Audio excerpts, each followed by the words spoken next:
Bien, bonjour à toutes et à tous. Mes chers concitoyens, mesdames et messieurs, je reviens devant vous aujourd'hui avec plusieurs membres du gouvernement pour vous présenter l'état de la situation sanitaire de notre pays et vous annoncer les mesures que nous avons décidé de prendre pour en maîtriser l'évolution.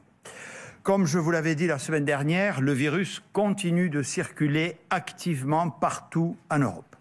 Depuis cet automne, en réalité, tous les pays européens font face à des vagues épidémiques qui se succèdent et varient en intensité au fil des mois selon les conditions climatiques, le respect des gestes barrières et les mesures de freinage qui sont mises en place. En France, nous avons été l'un des premiers pays touchés de façon violente par cette deuxième vague qui a démarré, vous le savez, à la mi-octobre. Cela a été le cas au même moment en Espagne, en Suisse, en Belgique, en Irlande et au Royaume-Uni, puis quelques semaines plus tard, en Allemagne, en Suède et en Italie. Face à cette situation, tous les pays ont pris des mesures de restriction pour freiner l'épidémie. Tous ne l'ont pas fait au même moment.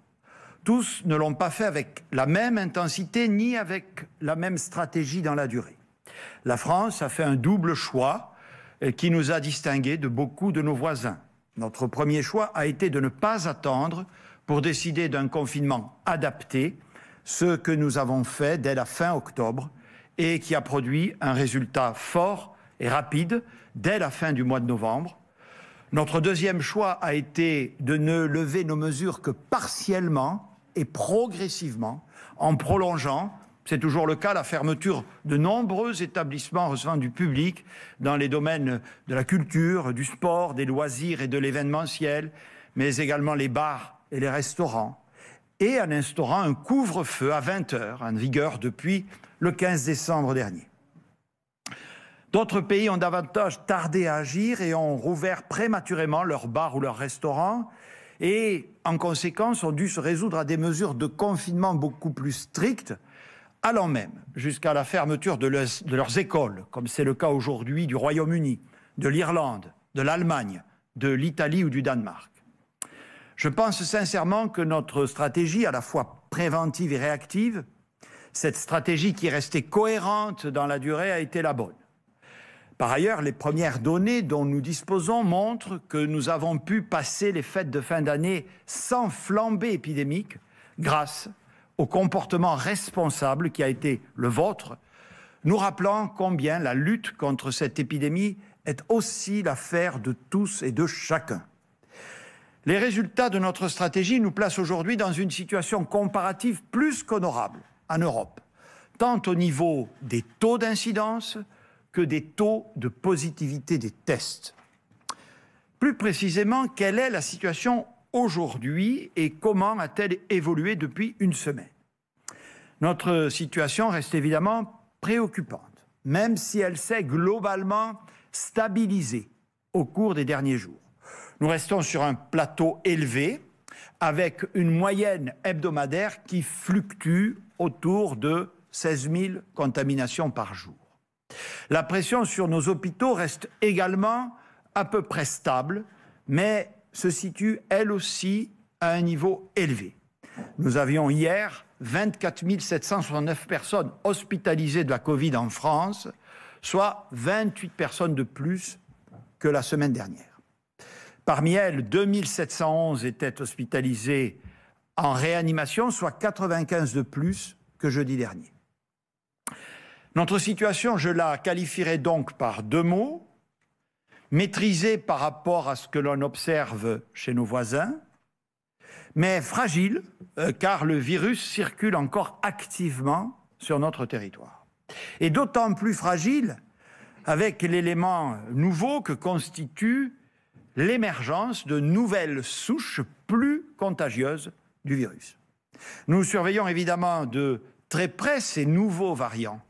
Et je demande au ministre des Solidarités et de la Santé, Olivier Véran, de vous faire partager en toute transparence nos éléments de connaissance qui se sont affinés depuis la semaine dernière. Monsieur le ministre.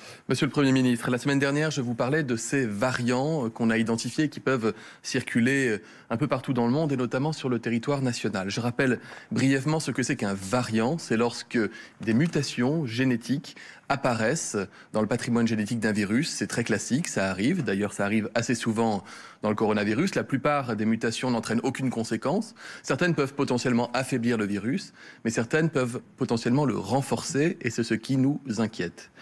2 variants en particulier ont été identifiés sur le territoire national. Le premier, vous le connaissez, c'est le variant d'origine identifié en tout cas en Angleterre, qui s'appelle le VOC 2020. Ce variant, qu'est-ce qu'on sait de lui? D'abord qu'il est plus contagieux que le virus qui circule classiquement en France, de l'ordre de 30 à 70%, nous disent les scientifiques, notamment anglais, mais également les scientifiques internationaux qui ont travaillé sur les données. Et ce virus est potentiellement aussi plus contagieux chez les enfants. En revanche, ce virus ne donne pas davantage de formes graves que le variant qui circule traditionnellement en France.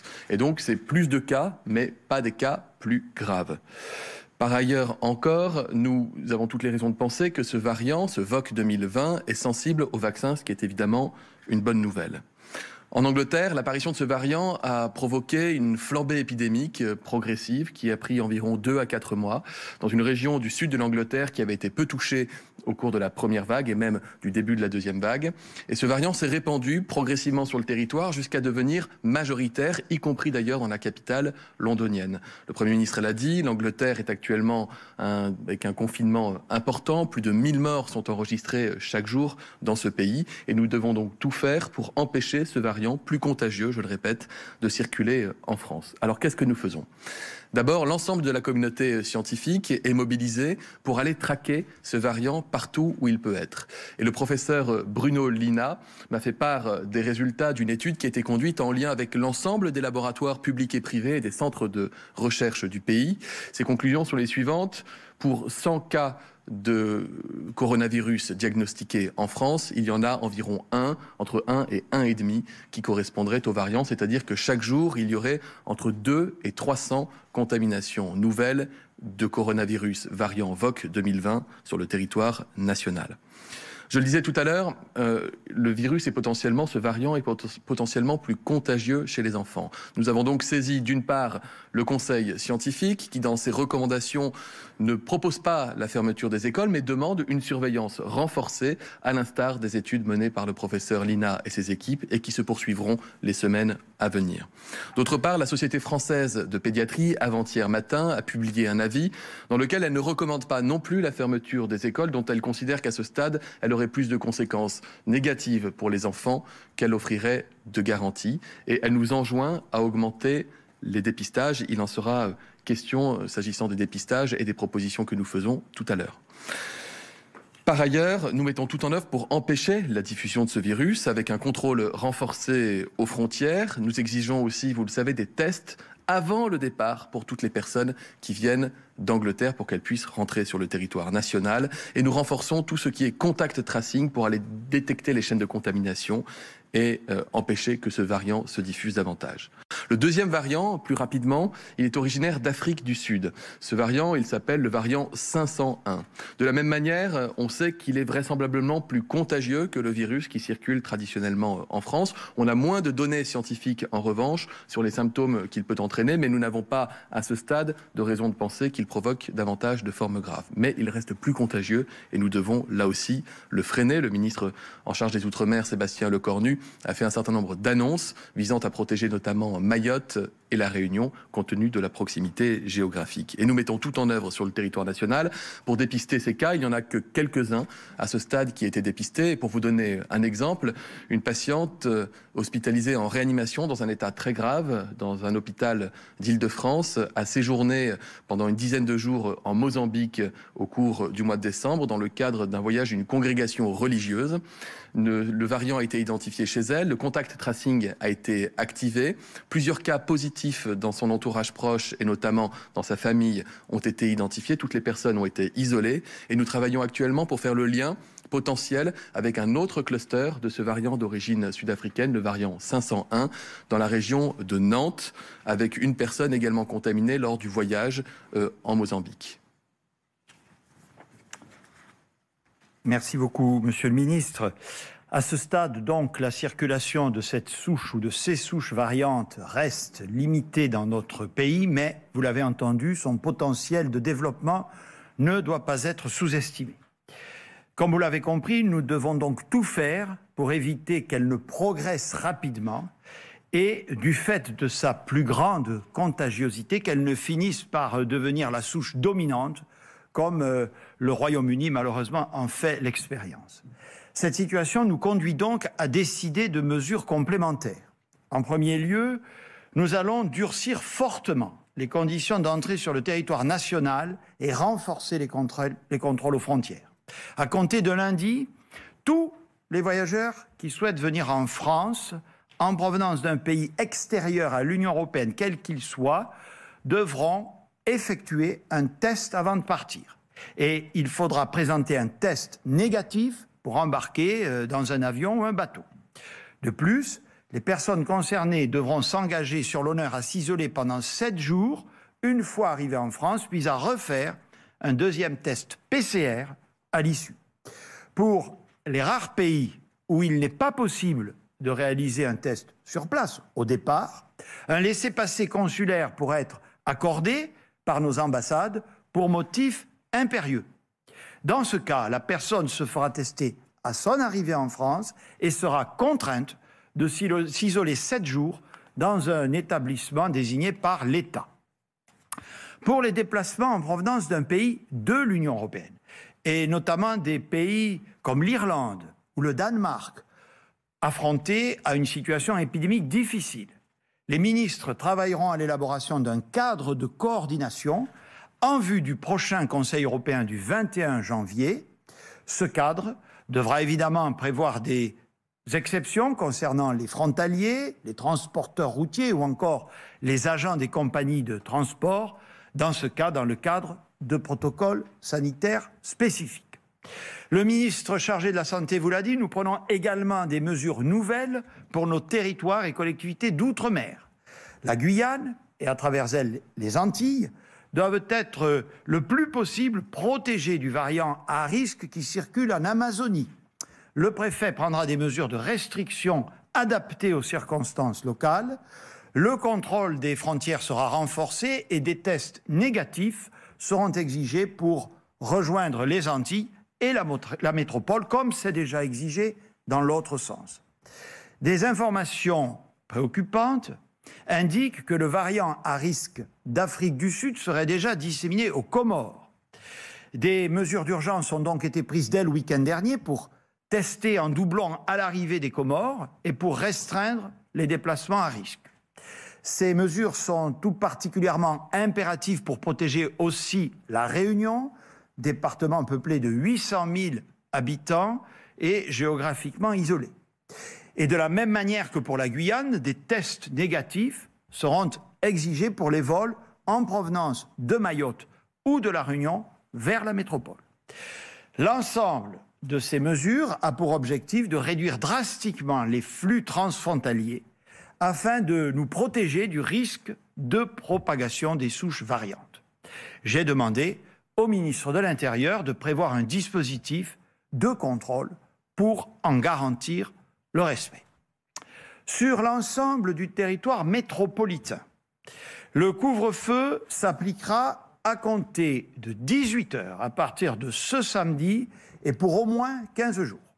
Vous le savez, cette disposition s'applique d'ores et déjà dans 25 départements où nous avions observé ces dernières semaines une progression plus dynamique qu'ailleurs du nombre de personnes malades de la Covid, avec un niveau d'incidence supérieur à 200 pour 100 000.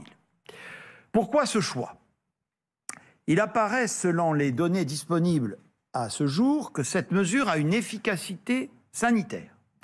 Dans les 15 premiers départements où le couvre-feu a été mis en œuvre à 18 h le 2 janvier dernier, la hausse du nombre de nouveaux cas y est 2, voire 3 fois plus faible que dans les autres départements métropolitains, comme le montre la carte qui s'affiche à l'écran. Dans son dernier avis, reçu hier soir et qui sera rendu public très rapidement, le Conseil scientifique a du reste confirmé l'utilité du couvre-feu dans la lutte contre la pandémie. Nous appliquerons donc cette mesure dans tout le pays, car la situation a évolué ces derniers jours. Alors que la reprise épidémique était concentrée fin décembre sur certains départements, la circulation virale concerne désormais tout le territoire. Ainsi, plus aucun département ne présente un taux d'incidence à 7 jours inférieur à l'objectif de 50 pour 100 000 habitants.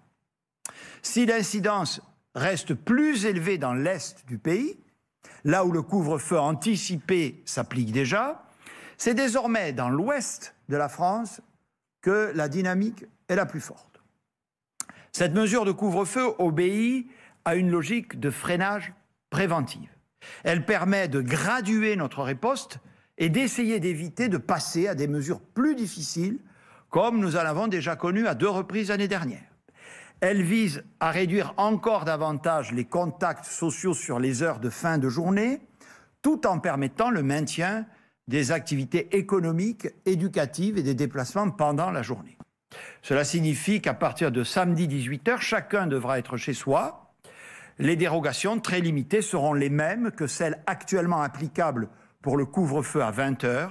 Elles permettent notamment de revenir du travail ou d'aller chercher ses enfants à l'école ou à la crèche, mais il ne sera pas possible de sortir pour des motifs personnels. De même, sauf les exceptions liées aux missions de service public, tous les lieux, commerces ou services recevant du public seront fermés à 18h. Dans la mesure où cette disposition va réduire les horaires d'ouverture des commerces, et afin d'éviter les concentrations des clients aux heures ouvrables, j'invite tous les établissements qui le souhaitent à se saisir des possibilités d'ouverture supplémentaires sur la pause déjeuner. Dans la plupart des départements, des dérogations permettant l'ouverture des commerces le dimanche ont pu être accordées suite aux concertations locales menées par les préfets. Et j'invite là aussi les commerçants pour s'en saisir, pour étaler les flux. Et nous verrons s'il y a lieu de prolonger ces dispositions en février. J'ai également demandé au ministre de l'Intérieur et au préfet de veiller rigoureusement, notamment dans les grandes surfaces commerciales, au strict respect des jauges destinées à limiter les flux, jauges prévues dans les protocoles sanitaires que nous avons arrêtés avec ces professionnels. Avec ce renforcement du couvre-feu, nous restons cohérents avec notre stratégie de réaction graduée et proportionnée au risque épidémique. En effet, à l'heure où je vous parle, la situation sanitaire n'exige pas que nous mettions en place un nouveau confinement, qui constituerait une décision très lourde, dont nous connaissons le coût humain, économique et social. Je vous rappelle que lorsque nous avons décidé le second confinement fin octobre, nous observions de l'ordre de 50 000 contaminations par jour contre 16 ou 17 000 aujourd'hui. C'est bien moins également que les niveaux observés aujourd'hui dans les pays autour de nous où l'épidémie flambe. La situation hospitalière était également beaucoup plus tendue. Mais je veux être parfaitement clair avec vous. Si nous constatons dans les prochains jours une dégradation épidémique forte, nous serions conduits à décider sans délai d'un nouveau confinement, car nous devons, comme nous n'avons cessé de le faire depuis le début de cette crise, nous préparer à toute éventualité. Avec le président de la République, nous avons souhaité maintenir ouverts les établissements scolaires. Et c'est pour nous, je l'ai dit, un objectif fondamental. Le confinement du printemps dernier a creusé les inégalités scolaires et accru les risques de décrochage de nombreux enfants. Plusieurs de nos voisins européens ont fait récemment, je vous le disais tout à l'heure, un choix différent du nôtre, en fermant les écoles ou en repoussant la rentrée scolaire. C'est le cas de l'Allemagne, du Royaume-Uni, du Danemark, de l'Irlande ou encore de l'Italie. Nous souhaitons tout faire pour l'éviter. La condition pour pouvoir tenir cette ligne est que nous renforcions nos dispositifs sur 3 points. D'abord, le protocole sanitaire dans les cantines scolaires sera renforcé. Nous allons suspendre jusqu'à nouvel ordre les activités physiques et sportives scolaires et extrascolaire en intérieur. Et puis nous allons augmenter encore notre capacité de dépistage dans les établissements scolaires avec un objectif de 300 000 tests par semaine, soit plus d'1 million par mois. Ces mesures, qui vont vous être détaillées par le ministre de l'Éducation nationale, Jean-Michel Blanquer, doivent permettre de réduire davantage encore les risques et d'intervenir plus rapidement encore en cas de circulation du virus au sein d'un établissement scolaire. Monsieur le ministre de l'Éducation nationale.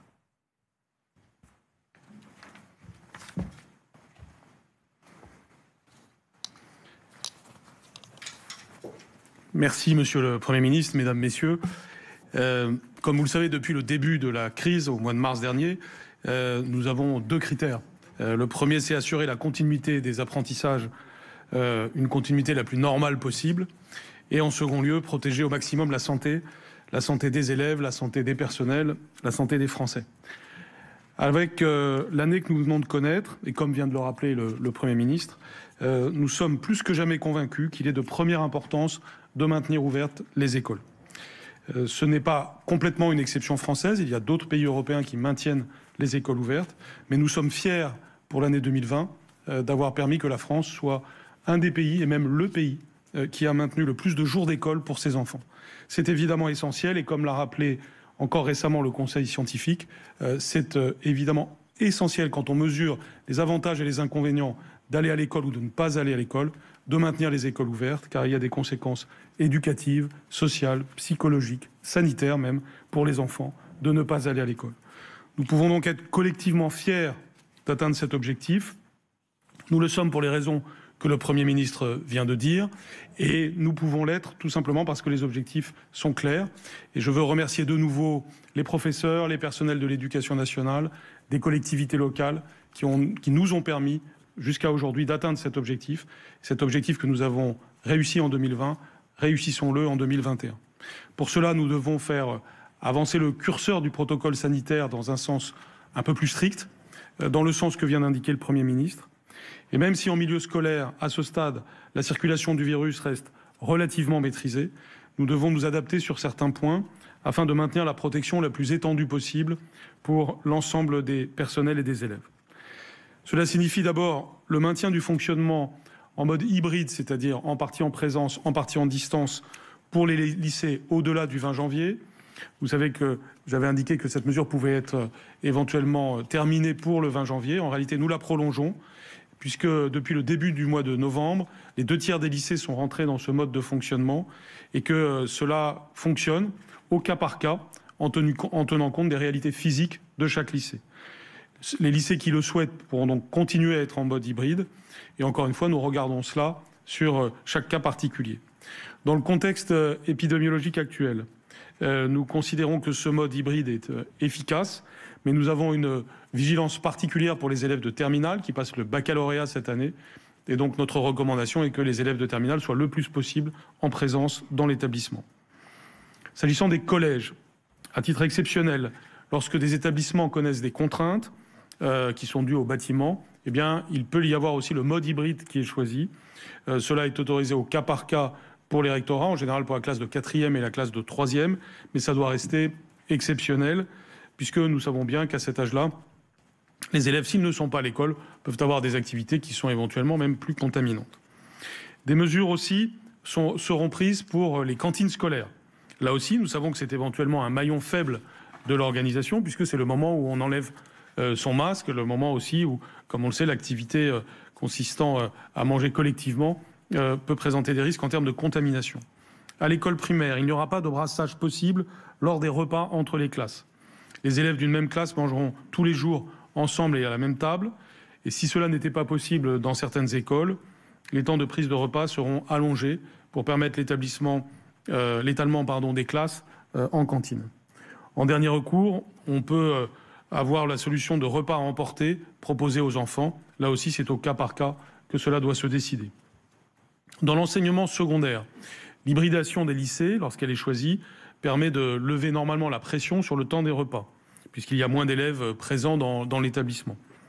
Et si certains collèges restent en tension pour organiser le temps de restauration, dans le strict respect des normes nouvelles, dont le détail est évidemment donné ce soir, et aux acteurs de l'éducation nationale et aux collectivités locales, eh bien dans ce cas, les temps de service seraient rallongés ou des repas à emporter seraient proposés. En troisième lieu, les cours d'éducation physique et sportive, comme vient de le dire le Premier ministre, sont eux aussi modifiés. Toutes les pratiques qui sont les pratiques d'intérieur sont suspendues. Je dis bien suspendues, ça signifie que nous souhaitons évidemment être en capacité de les réouvrir dès que ce sera possible. C'est vrai en milieu scolaire, c'est vrai en milieu extrascolaire. Nous avons été très actifs pour que les pratiques sportives puissent reprendre ces dernières semaines pour les mineurs, mais malheureusement nous devons suspendre pour quelques semaines probablement ce type d'activité. Bien entendu, je reste très actif avec Roxana Maracineanu, avec les milieux sportifs, pour que dans le futur nous puissions réouvrir dès que cela sera possible. Enfin, en quatrième lieu, et là aussi le Premier ministre a commencé à le dire, notre stratégie de test prend un nouveau tour avec dès le mois de janvier, dans les écoles, les collèges et les lycées, une possibilité massive de déploiement pour plus d'1 million de personnels et d'élèves.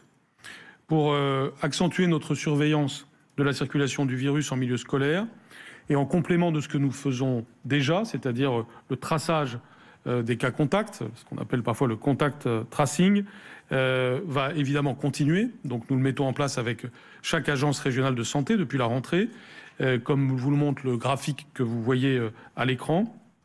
Et maintenant, nous aurons non seulement ce traçage donc, qui continuera, mais aussi la possibilité pour certains établissements d'avoir la venue d'une équipe de dépistage de tous les personnels et de tous les élèves sur place, chaque fois qu'il y aura 3 cas de contamination. Et puis il y aura aussi l'identification de tous les personnels lycéens et collégiens qui se verront donc proposer un test dans les 48 heures dans ce type d'hypothèse. Nous continuerons aussi à fermer des classes, des écoles, des collèges, des lycées, au cas par cas, en lien avec les autorités de santé locales, chaque fois qu'un certain nombre de cas nous conduisent à cette décision. Voici, Monsieur le Premier ministre, Mesdames, Messieurs, les mesures qui sont donc prises en matière scolaire. Elles doivent nous permettre de continuer à accueillir les élèves dans un cadre protecteur.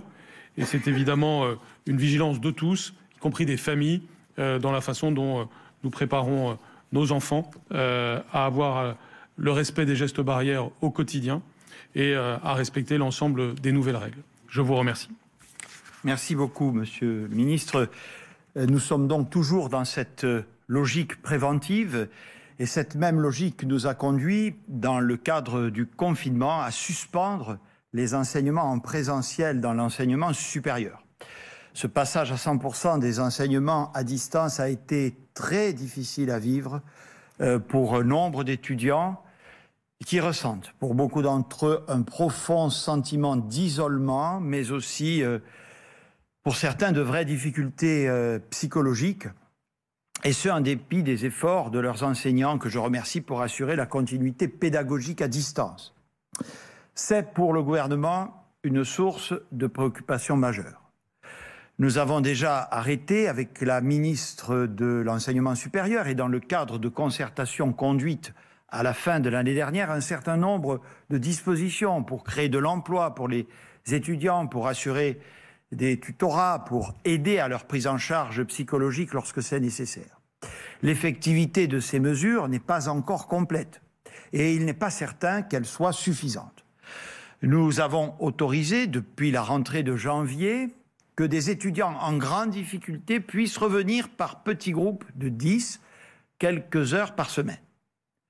Nous autoriserons, à partir de la semaine du 25 janvier, la reprise par demi-groupe des travaux dirigés des élèves de première année. Puis, si la situation sanitaire le permet, aux étudiants des autres niveaux. Cette reprise très progressive, attendue par les étudiants, l'est aussi par leurs professeurs, dont je veux saluer ce soir l'engagement, comme je salue celui de l'ensemble des personnels de l'éducation. Je recevrai demain, avec la ministre de l'Enseignement supérieur, la conférence des présidents d'universités et des établissements d'enseignement supérieur, ainsi que les organisations syndicales étudiantes, pour préciser les conditions et les modalités des évolutions d'un retour progressif en présentiel. Je demande à Mme Frédérique Vidal ministre chargé de l'enseignement supérieur et de la recherche, de venir vous présenter le détail de ces dispositions qu'encore une fois nous concerterons demain matin.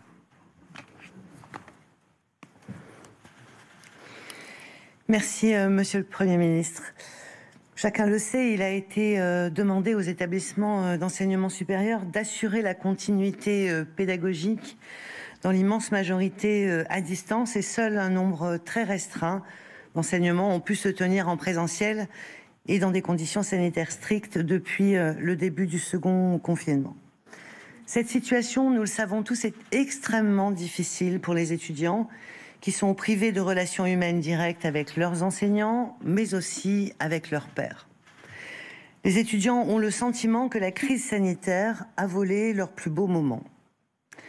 Je sais aussi l'inquiétude de leurs familles, mais aussi celle de leurs enseignants et de l'ensemble des personnels qui, chaque jour, sont confrontés à leurs difficultés, qu'elles soient économiques, sociales ou personnelles. Enseignants, enseignants-chercheurs, personnel des Crous et des établissements, recteurs, tous, nous sommes mobilisés afin d'accompagner au mieux ces 2,7 millions d'étudiants qui sont l'avenir de notre pays. Je sais aussi l'action complémentaire de nombreuses collectivités territoriales pour soutenir les jeunes dans cette période, et je tiens aussi à les en remercier ici. De nombreux dispositifs ont été mis en place pour soutenir financièrement les étudiants depuis le premier jour de la crise sanitaire. Nous poursuivrons ces efforts, mais nous savons qu'ils ne sont pas suffisants. Les 1600 référents dans les cités universitaires sont à l'œuvre pour soutenir les plus fragiles, pour maintenir du lien social et de l'accompagnement humain. Les 20 000 tuteurs étudiants seront là pour soutenir pédagogiquement les étudiants. Le nombre de psychologues dans les universités sera doublé ce semestre et de nouveaux personnels sociaux permettront d'accélérer l'accès aux aides d'urgence délivrées par le réseau des œuvres pour tous les étudiants. Nous avons pleinement conscience du découragement qui va croissant chez certains étudiants et particulièrement chez ceux qui vivent seuls. C'est pourquoi nous n'avions pas fait le choix de la fermeture complète des établissements lors du second confinement. Le maintien des travaux pratiques ou des formations ne pouvant pas être délivrées à distance est resté autorisé. Une deuxième étape a été mise en place depuis le 4 janvier dernier avec l'arrivée progressive dans chaque établissement des étudiants par groupe de 10, les étudiants les plus fragiles. Et il s'agit aujourd'hui, conformément à ce que le président de la République avait annoncé le 4 décembre dernier et à ce qui a été décidé lors du dernier Conseil de défense, de franchir une nouvelle étape afin que le second semestre puisse se dérouler dans les meilleures conditions possibles.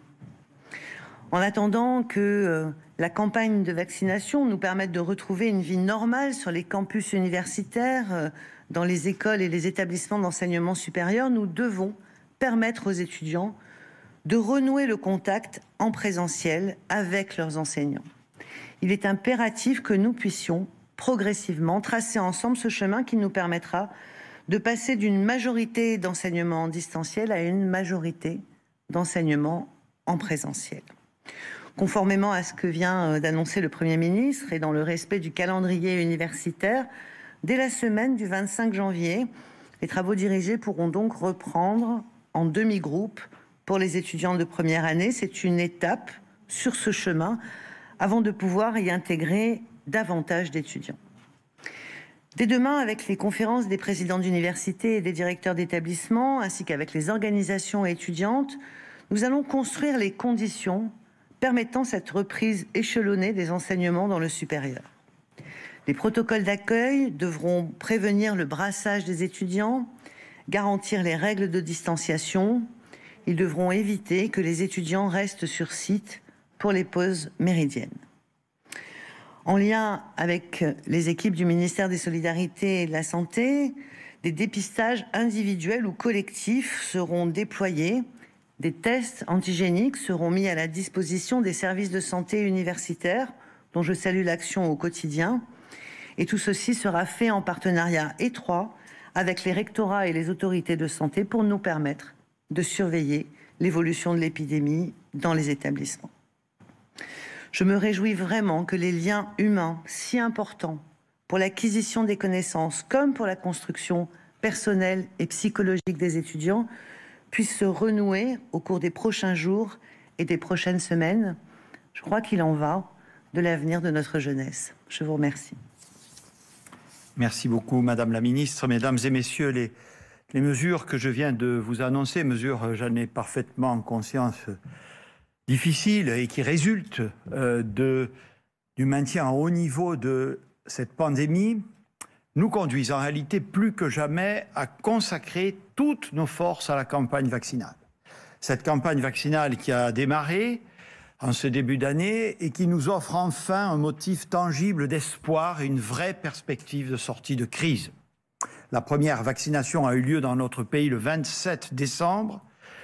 Lors de la première semaine de janvier, 100 000 personnes ont été vaccinées. Au cours de cette deuxième, qui n'est pas terminée, nous pensons que 250 000 autres le seront. Nous avons vacciné hier 57 000 personnes en une seule journée. Cette montée en puissance va se poursuivre encore la semaine prochaine, notamment dans les EHPAD. Et en ouvrant dès lundi prochain la vaccination à toutes les personnes âgées de plus de 75 ans. À la fin du mois de janvier, nous serons au-dessus du million de personnes vaccinées qui était notre objectif initial. Ce résultat ne s'explique pas parce que nous aurions reçu plus de vaccins, mais parce que nous avons espacé d'une semaine l'échéance de la deuxième injection et que nous observons beaucoup moins de pertes dans l'utilisation des doses reçues. J'entends encore des commentateurs s'étonner de ce que nous ne vaccinions pas tout de suite tout le monde, quel que soit l'âge ou la situation de santé. Je veux une nouvelle fois rappeler ici un élément fondamental. Ces nouveaux vaccins ont une double efficacité. Ils limitent la transmission et surtout, ils préviennent la personne atteinte de développer une forme grave de la maladie. Or, nous savons que l'immense majorité de celles et ceux qui meurent ou qui sont hospitalisés pour Covid sont des personnes âgées ou atteintes d'une pathologie chronique. Ce sont donc eux qu'il faut protéger les premiers.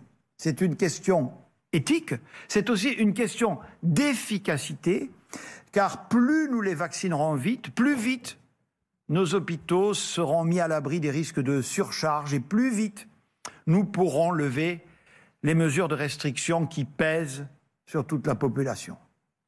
Conformément à notre stratégie de priorisation des plus fragiles et en accord avec les autorités scientifiques et les associations de patients, j'ai décidé d'ouvrir dès lundi 18 janvier également la vaccination aux personnes, quel que soit leur âge, présentant une des pathologies conduisant à un très haut risque de forme grave de la maladie. Plus de 700 centres de vaccination seront ouverts lundi, grâce à la mobilisation conjointe de l'État, des élus locaux et des professionnels de santé. Je tiens à remercier l'ensemble des personnes qui y contribuent à l'hôpital et en ville. Ce que j'ai personnellement constaté avec le ministre Olivier Véran samedi à Tarbes ou encore ce matin à Metz. Je salue les équipes de l'hôpital de Metz. C'est un petit clin d'œil pour leur formidable mobilisation. Et ce mouvement atteste à la fois de cette forte mobilisation et de la mise en place de dispositifs efficaces. À compter de demain matin 8 heures, il sera possible de prendre rendez-vous par Internet ou par téléphone auprès de ces centres. Je veux insister sur le fait que la vaccination de ces premiers publics prioritaires va nécessairement prendre plusieurs semaines. Tout le monde ne pourra pas trouver un rendez-vous immédiatement. Il faudra être patient et comprendre que si nous ouvrons de nombreux centres tout de suite, nous dépendons des livraisons de vaccins qui, elles-mêmes, dépendent du rythme de production des laboratoires. Tous les pays du monde sont logés à la même enseigne. Tous les pays européens ont passé ensemble des commandes massives au prorata de leur population. La production des vaccins déjà autorisés monte en charge. D'autres vaccins pourraient être également autorisés par les autorités scientifiques européennes dans les prochaines semaines.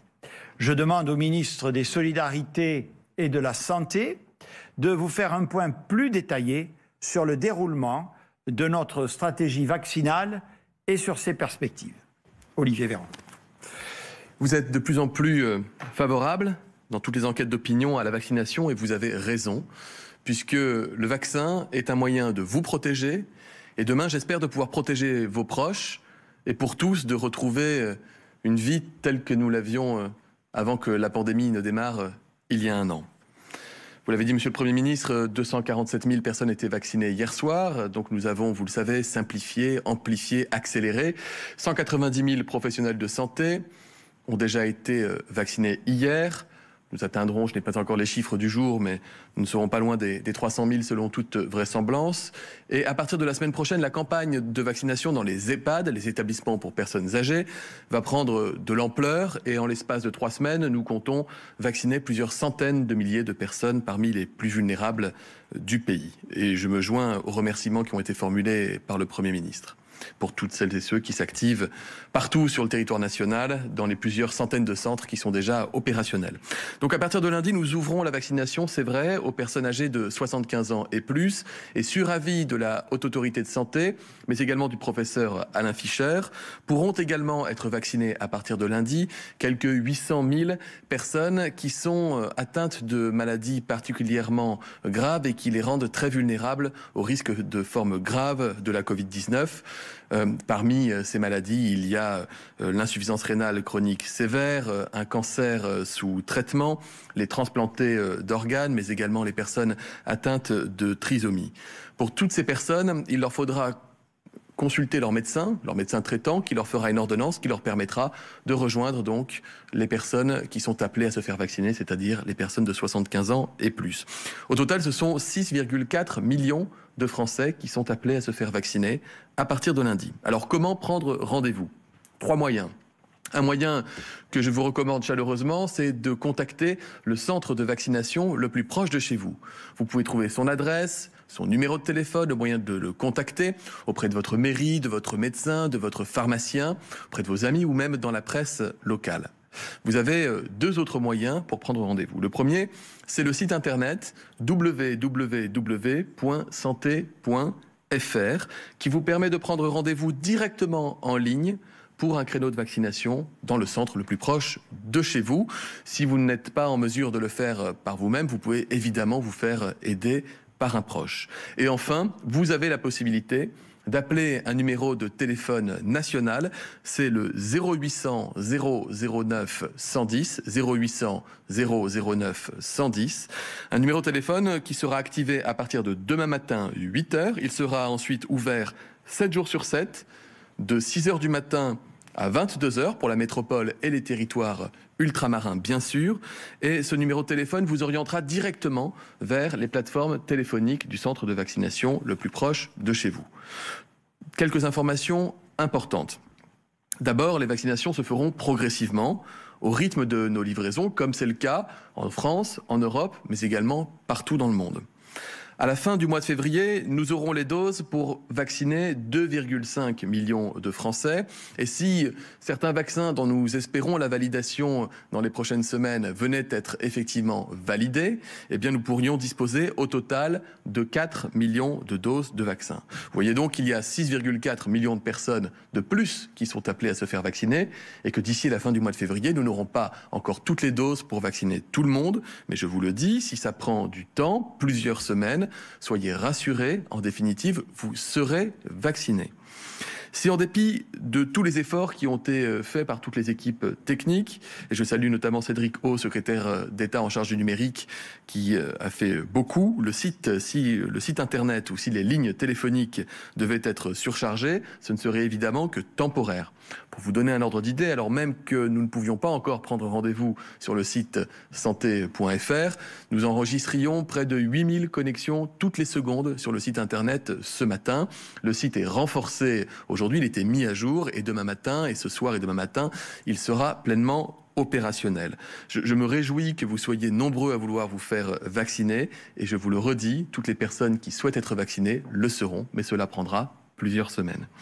Chaque centre de vaccination sur le territoire national, il y en a, je le dis, plusieurs centaines, chaque centre sait précisément de combien de doses de vaccins il dispose et de combien de doses de vaccins il disposera pour les 4 semaines à venir. Chaque centre est donc en capacité de donner des rendez-vous pour les 4 semaines à venir et nous avons insisté de manière assez stricte pour que ces centres, évidemment, ne prévoient pas plus de créneaux de rendez-vous qu'ils ne disposent de doses afin d'éviter de convoquer des personnes de façon inutile. Donc tout est mis en place pour commencer cette vaccination grand public à partir de lundi. À nouveau, un grand merci à tous les soignants, des hôpitaux publics notamment, mais également privés, des libéraux, des élus et des personnels administratifs des ARS, des préfectures, qui sont des milliers à travailler toutes les semaines, tous les jours pour pouvoir organiser cette campagne de vaccination dans les meilleures conditions.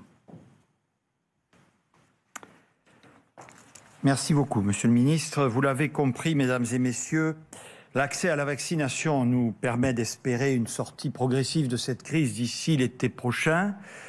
D'ici là, le virus, évidemment, continue à produire ses ravages et ses dégâts et nous conduisent donc à prendre, comme aujourd'hui encore, des mesures destinées à son freinage, à la freinage de sa propagation. Cela fait bientôt une année que nous y sommes contraints et je sais parfaitement tout ce que cela peut représenter pour toutes celles et ceux qui en subissent les effets dans leur vie quotidienne et plus encore dans leur activité professionnelle. Mais vous le savez aussi, la France a fait ce qu'il fallait pour venir en aide à tout cela, aux acteurs culturels, aux entreprises, aux salariés et aux indépendants, au commerce, aux hôtels, cafés, restaurants, aux professionnels de la montagne, aux associations, au monde sportif, aux professionnels de l'événementiel et à tous ceux qui ont subi et qui subissent encore l'impact de cette crise. Nos mesures de soutien ont été mises en place rapidement au printemps dernier. Nous les avons renforcées et adaptées au fur et à mesure de la crise au cours des derniers mois avec un dialogue constant avec tous les secteurs concernés. Ces dispositifs fonctionnent et ont permis de sauver des millions d'entreprises et d'emplois. Je sais combien tout le monde voudrait plus de visibilité sur la suite. Quand est-ce que nous pourrons rouvrir, ce qui aujourd'hui ne l'est pas? Quand est-ce que l'activité économique pourra reprendre durablement? Toutes ces questions sont évidemment légitimes. Difficile, compte tenu des incertitudes, de répondre à ces questions de manière précise, même si l'identification de perspectives et d'échéances constitue une priorité, en lien avec les représentants des secteurs concernés. Ce sur quoi je m'engage avec certitude, c'est que nous maintiendrons nos dispositifs de soutien aussi longtemps que cela sera nécessaire. Le président de la République l'a encore répété. Nous devons entendre le besoin de sécurité et de stabilité que nous expriment les acteurs économiques et sociaux. Nous ne devons pas ajouter de l'incertitude économique à l'incertitude sanitaire. Nous devons rester à leur écoute et savoir ajuster encore, lorsque c'est juste et nécessaire, tous nos dispositifs d'aide. C'est le sens des présentations qui vont vous être maintenant faites par les ministres qui, au quotidien, sont à l'écoute de leur secteur professionnel pour adapter nos dispositifs d'aide et d'accompagnement. Bruno Le Maire, le ministre de l'économie, des finances et de la relance, Elisabeth Borne, en charge du travail et de l'emploi, et Roselyne Bachelot, ministre de la Culture. Je les invite chacun à leur tour à venir présenter la situation à ce jour des différents secteurs d'activité dont ils ont la charge et surtout les conditions de prorogation et d'adaptation des dispositifs d'accompagnement qui ont été mis en place. Monsieur le ministre de l'Économie.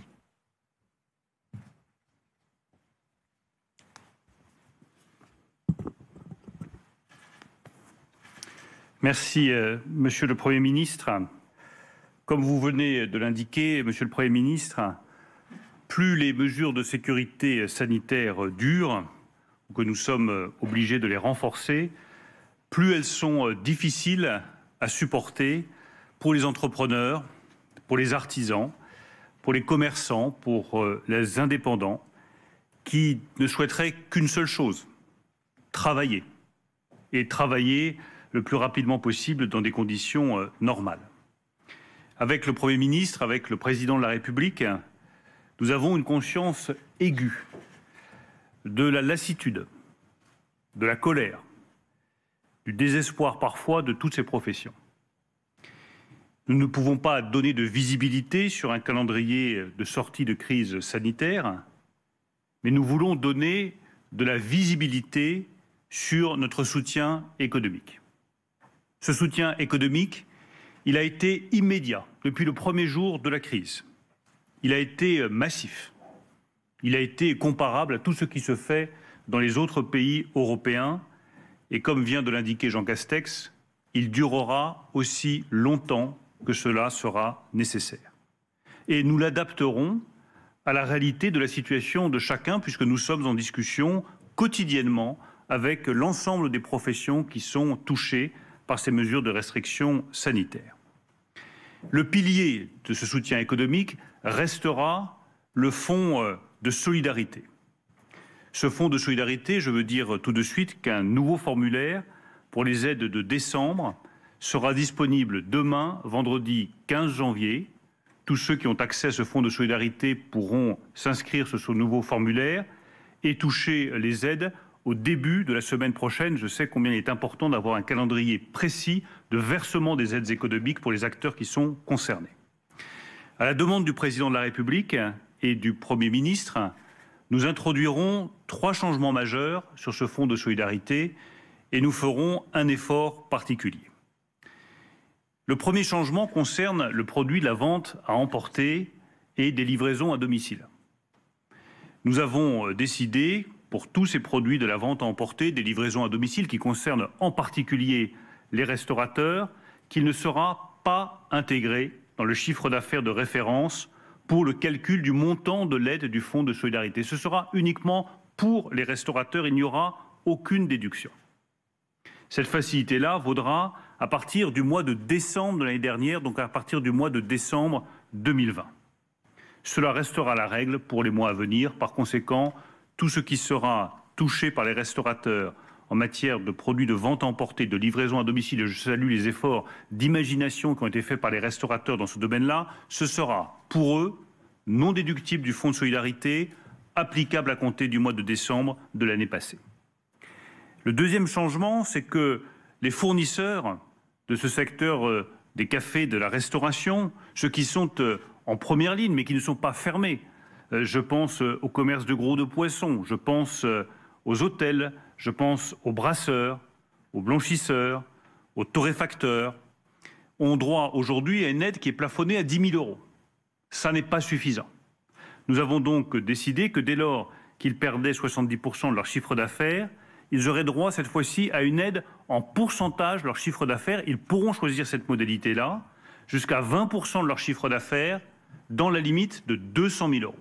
Ils passent donc d'une aide forfaitaire à 10 000 € à une possibilité d'avoir accès à une aide en pourcentage de leur chiffre d'affaires, jusqu'à un montant pouvant aller jusqu'à 200 000 €. Cela sera applicable pour le mois de décembre, là aussi, pour couvrir le mois de décembre passé qui était particulièrement difficile pour ces fournisseurs. Et il n'y aura pas de limite de nombre de salariés, alors qu'auparavant, il y avait une limite en nombre de salariés à 50 salariés. Ils seront donc concernés. Il suffit d'avoir perdu 70% de son chiffre d'affaires. Il n'y a plus de plafond en nombre de salariés et l'aide pourra aller jusqu'à 200 000 € par mois. Le troisième changement concerne les coûts fixes. Parce que nous avons parfaitement conscience que pour beaucoup d'entrepreneurs, le poids des coûts fixes, des charges fixes, je pense en particulier au loyer, est absolument insupportable dans cette période de fermeture ou de limitation de leur activité.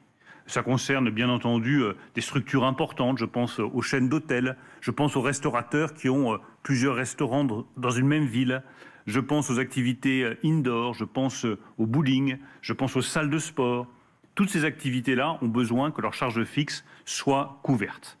Nous prendrons donc en charge les coûts fixes de toutes les entreprises de ces secteurs dès lors qu'elles réalisent plus de 1 million de chiffre d'affaires par mois. Et nous allons travailler avec les parlementaires aux meilleures façons de baisser ce seuil de 1 million d'euros qui, je sais, peut être pénalisant pour un certain nombre de petites structures très spécifiques. Cette aide exceptionnelle pour les charges fixes s'ajoutera à l'aide du Fonds de solidarité. Elle sera plafonnée dans un premier temps à une aide de 3 millions d'euros. C'est la négociation que nous avons conduite avec la Commission européenne pour la période de janvier à juin 2021. Mais c'est un point de départ, ces 3 millions d'euros. Et nous allons continuer à négocier avec la Commission européenne pour voir si nous ne pouvons pas relever encore ce plafond de 3 millions d'euros de prise en charge des charges fixes pour les entreprises de taille plus importante qui ont des charges fixes très lourdes et qui n'ont en face pas de revenus ou que des revenus très limités. C'est le troisième changement que nous avons voulu introduire avec le président de la République et le Premier ministre. Enfin, nous allons faire un effort particulier. Un effort particulier pour nos amis viticulteurs. Les viticulteurs sont injustement touchés par les sanctions américaines au titre du conflit Airbus-Boeing. Nous allons évidemment faire le maximum avec le ministre en charge du commerce extérieur, Franck Riester, pour essayer de trouver une solution au conflit Airbus-Boeing. Mais cela prendra plusieurs semaines.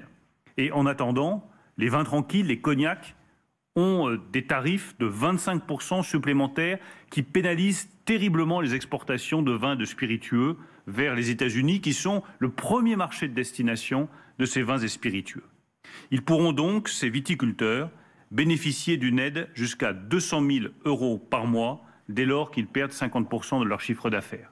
Et ils pourront également bénéficier de la prise en charge des coûts fixes avec le plafond de 3 millions d'euros pour les grosses structures dont je viens de parler. J'espère que cela est utile et je veux leur redire que nous poursuivons tout notre travail pour obtenir aussi le soutien de la Commission européenne avec un fonds de compensation et évidemment le règlement définitif du conflit commercial avec les États-Unis. Le deuxième volet d'aide que nous voulons apporter concerne les prêts. Pour passer cette période particulièrement difficile, des centaines de milliers d'entreprises, près de 650 000, ont contracté des prêts garantis par l'État. Et je sais que certains vont approcher avec beaucoup d'inquiétude la première échéance de remboursement de leur capital. S'ils ont souscrit un prêt en mars 2020, ils se disent en mars 2021, il faut commencer à rembourser. Ou en mai 2020, en mai 2021, il faudra commencer à rembourser la première échéance. Nous allons donc permettre à toutes les entreprises qui le souhaitent de différer d'une année supplémentaire le remboursement de leurs prêts garantis par l'État. Si elles souhaitent le rembourser au 1er mars 2022 au lieu du 1er mars 2021, elles pourront le faire. Ce différé de remboursement d'un an supplémentaire du prêt garanti par l'État est de droit pour toutes les entreprises, quel que soit leur secteur d'activité et quelle que soit leur taille. Et je tiens vraiment à remercier la Fédération bancaire française, avec laquelle nous travaillons en parfaite intelligence depuis le début de cette crise, pour le sens des responsabilités dont elle a fait preuve et pour cette solidarité qui est la seule manière pour nous tous de sortir de cette crise économique. J'invite évidemment toutes les entreprises à contacter dès maintenant leurs banquiers, leurs agences bancaires, pour définir les modalités d'amortissement de leurs prêts en tenant compte de ce différé d'amortissement supplémentaire qui leur est accordé. Je sais également qu'au-delà des prêts garantis par l'État, d'autres prêts ont été contractés qui ne sont pas dans le champ des prêts garantis par l'État et qui sont aussi un motif d'inquiétude pour beaucoup d'entrepreneurs. À ma demande, les banques se sont donc engagées à examiner favorablement toute demande de moratoire ou de report d'échéance pour les entreprises qui sont les plus touchées par la crise sur une base personnalisée. J'invite donc là aussi toutes les entreprises qui sont en grande difficulté, qui souhaiteraient pouvoir bénéficier de ce moratoire ou ce report d'échéance sur un prêt qui n'est pas un prêt garanti par l'État, à faire la démarche auprès de leur agence bancaire. Troisième élément de soutien, les cotisations sociales. Je veux simplement confirmer que nous maintiendrons en janvier les exonérations de cotisations sociales et les aides au paiement des cotisations sociales qui ont été mises en place en décembre. L'objectif est simple, 0 charge sociale pour les entreprises qui sont fermées ou qui sont lourdement pénalisées dans les secteurs liés à l'hôtellerie, le café, la restauration, le sport, le monde de la culture ou le monde événementiel que je recevrai très prochainement car je sais qu'ils ont une inquiétude toute particulière étant donné l'absence de perspective devant eux. Enfin, le dernier point, c'est les différés d'amortissement. C'est un point qui peut paraître technique, mais qui est très important pour les hôtels, pour les restaurateurs. Il sera possible de différer l'amortissement comptable des biens qui ont été sous-utilisés en 2020 afin de soulager les comptes des entreprises et de préserver leurs fonds propres. Pour les hôtels, pour les remontées mécaniques, pour les discothèques, pour les salles de sport, pour les résidences de tourisme, pour les restaurants, ce différé d'amortissement doit être un vrai soulagement pour leur trésorerie. L'ensemble de ces mesures que nous avons prises avec le président de la République et le Premier ministre représentent un coût de 4 milliards d'euros environ par mois. C'est dire l'importance du soutien économique que nous avons apporté depuis le début de cette crise et que nous continuerons à apporter jusqu'à ce que la crise sanitaire soit derrière nous. Enfin, je voudrais terminer en signalant que, au-delà de ce soutien économique, nous voulons aussi, avec Jean Castex, préparer l'avenir économique et je voudrais insister sur les 3 enjeux stratégiques qui devront nous permettre de construire l'avenir. Le premier, c'est évidemment permettre aux Français de consommer dans l'économie française et d'investir dans l'économie française les 100 milliards d'euros qu'ils ont épargnés pendant cette crise. Cela suppose la confiance, la lisibilité de notre stratégie économique et financière et bien entendu une garantie que nous n'avons cessé de donner avec le président de la République et le Premier ministre, nous n'augmenterons pas les impôts des Français. Et nous continuerons à engager les baisses d'impôts que nous avons engagées depuis plusieurs années sur l'impôt sur les sociétés pour les entreprises, sur les impôts de production, sur l'impôt sur le revenu ou sur les taxes d'habitation. C'est un choix stratégique dont dépend la confiance économique des ménages et leur capacité à consommer ces 100 milliards d'euros. Le deuxième enjeu stratégique, comme nous l'a demandé le président de la République hier, c'est d'engager sans délai la relance. 100 milliards d'euros supplémentaires qui devront être décaissés dans les meilleurs délais. Nous y veillons avec le Premier ministre de manière quotidienne afin de nous assurer que la relance économique démarre dans les territoires. Enfin, le dernier enjeu stratégique, au-delà de la consommation, de la relance économique, c'est les fonds propres des entreprises. Ces fonds propres des entreprises sont absolument décisifs pour qu'elles investissent, qu'elles innovent, qu'elles créent de la richesse et qu'elles créent de l'emploi.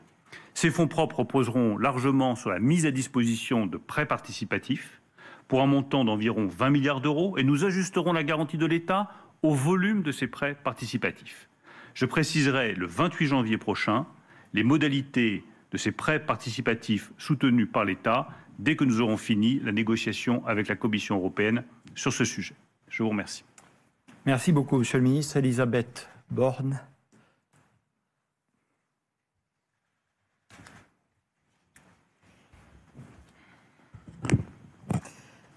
Merci, Monsieur le Premier ministre. Depuis le début de la crise, le gouvernement soutient les entreprises et protège les emplois en prenant en charge la rémunération des salariés avec l'activité partielle.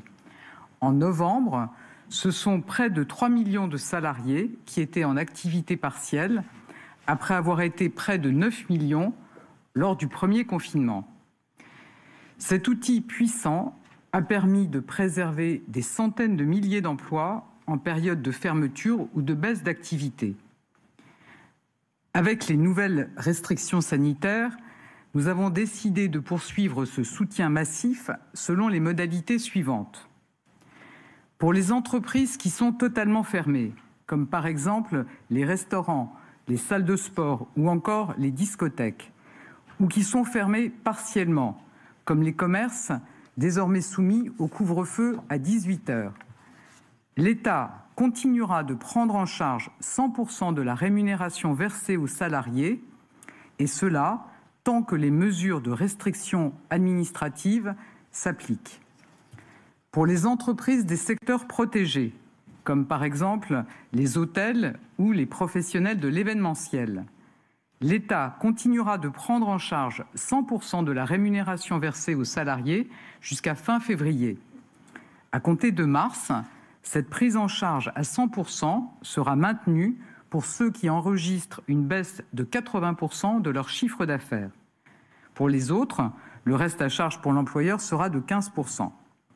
Enfin, pour tous les autres secteurs, l'État continue de les soutenir jusqu'à fin février avec un reste à charge inchangé de 15% pour les entreprises. À compter de mars, ce reste à charge passera à 40% si les conditions sanitaires sont réunies. J'invite par ailleurs les entreprises et les branches professionnelles qui anticipent des baisses d'activité plus durables à s'emparer du dispositif d'activité partielle de longue durée et à conclure des accords avec les représentants des salariés.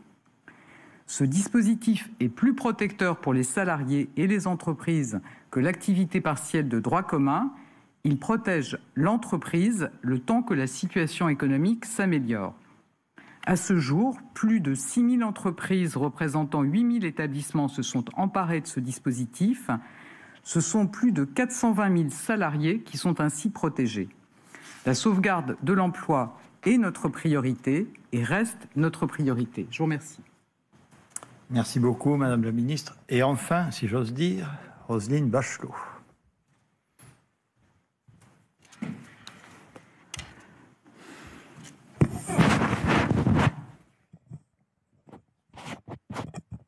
C'est pas que je me méfie des collègues. Monsieur le Premier ministre, chers collègues, mesdames, messieurs, vous l'avez entendu, la situation sanitaire est extrêmement dégradée et l'apparition de variants du virus suscite beaucoup d'inquiétudes. C'est en raison de ce contexte épidémique grave que nous devons, sans joie, nous résoudre pour le moment à vivre avec des lieux culturels fermés au public, musées, monuments, cinémas, salles de spectacle, et avec un couvre-feu fixé maintenant à 18 h. Cette fermeture des lieux culturels n'est pas propre à la France. Quasiment tous les pays autour de nous, soumis à la même pression épidémique, ont pris la même décision. En Allemagne, les théâtres, les cinémas sont fermés depuis le 2 novembre dernier, les musées depuis le 15 décembre. Tous les établissements culturels sont fermés en Autriche, en Grèce, en Hongrie, aux Pays-Bas, en Pologne, en Lituanie, en Suisse.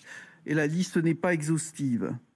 S'il reste quelques territoires où les théâtres et cinémas restent ouverts, ils se comptent sur les doigts d'une main et l'évolution de la situation épidémique les menace. On a, par exemple, la nouvelle d'un confinement au Portugal qui jusque-là avait échappé à cette décision.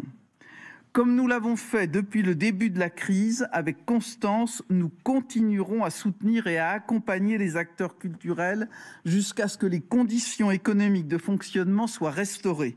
Le gouvernement n'a pas failli et ne faillira pas sur ce front. Merci, Monsieur le Premier ministre et Monsieur le ministre de l'Économie, du maintien des mesures transversales telles que vous les avez présentées. Fonds de solidarité amélioré, exonération des cotisations sociales, prêts garantis par l'État et par la ministre du Travail et de l'Emploi, Elisabeth Borne, activité partielle dont nos entreprises culturelles ont largement profité et qui vont donc continuer à en bénéficier. Nous prolongerons également, et ça c'est très important pour ce secteur, les dispositifs spécifiques qui ont été mis en place pour la culture, pour chaque secteur, qu'il s'agisse des aides aux entreprises ou aux personnes, fonds de sauvegarde, fonds d'urgence, dispositifs d'indemnisation, tout cela sera maintenu avec une attention particulière sur la préservation de l'emploi artistique et culturel et sur les artistes-auteurs. Par ailleurs, nous poursuivons notre travail d'échange et de concertation avec l'ensemble des professionnels de la culture. Cet enjeu, je le partage avec Olivier Véran, pour que nous ne soyons plus confrontés à chaque inflexion de la situation sanitaire à un choix binaire, laisser l'établissement ouvert ou fermé. C'est pourquoi, avec les professionnels, nous sommes en train de définir un modèle adaptable qui nous permette, lorsque nous serons sortis de la phase aiguë de la crise, de pouvoir rouvrir et progressivement de revenir à un fonctionnement normal. L'attente des professionnels est forte, celle des publics l'est tout autant. Enfin, je voudrais rappeler que les répétitions, les tournages, les captations sans public ainsi que l'accueil d'artistes en résidence restent toujours possibles pour les professionnels. Pour l'instant, la situation sanitaire est trop dégradée et trop instable pour envisager une date ferme de réouverture, mais je sais aussi, avec Pablo Neruda, que le printemps est inexorable. Merci beaucoup. Mesdames et messieurs, mes chers concitoyens, face à ce drame que vit notre pays, que vit le monde depuis des mois et qui pèse sur tant et tant d'entre nous, la priorité des priorités pour sortir de cette crise, c'est le recours à la vaccination. Et nous mettrons toutes nos forces dans la réussite de ce programme exceptionnel, dans l'ordre et dans la clarté, programme inédit de vaccination. Mais nous devons collectivement faire preuve de patience et de responsabilité, car ce n'est pas avant plusieurs mois que la vaccination pourra nous protéger de manière suffisante. D'ici là, nous devons inlassablement continuer à nous protéger contre le virus, par tous les moyens à notre disposition. L'application stricte des gestes barrières, le port du masque, le lavage des mains, le recours au dépistage, au moindre doute, et le respect des consignes d'isolement, l'amélioration de nos prises en charge médicales et le soutien à nos soignants, dont je salue encore et toujours l'engagement et la mobilisation de tous les instants.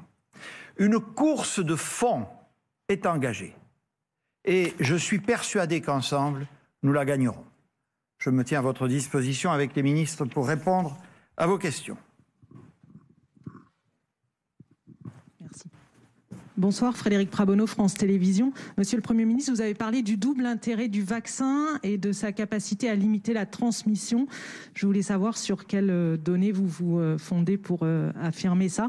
Et j'avais une deuxième question. Je ne pense pas avoir entendu parler de télétravail. Je voulais savoir ce qu'il en était, quelles étaient les recommandations concernant le télétravail. Merci. Allez, une autre question. On ne prend que 2 par 2 maintenant. Monsieur Morel. Monsieur le Premier ministre, je voulais notamment, vous avez avec la ministre de la Recherche et des Universités parlé de l'ouverture et du desserrement dans les universités.